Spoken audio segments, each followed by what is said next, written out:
National Weather Service has issued Tornado Watch 389 in effect until 11 p.m. Mountain Daylight Time for the following areas.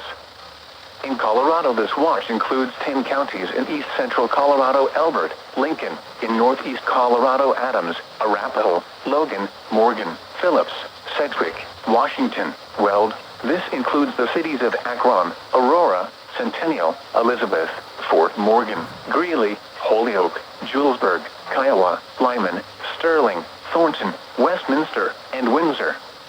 Primary threats include a couple tornadoes, possible scattered damaging winds, and isolated significant gusts to 75 miles an hour, likely scattered large hail, and isolated very large hail events to 3.5 inches in diameter likely. Remember, a tornado watch means conditions are favorable for tornadoes and severe thunderstorms in and close to the watch area.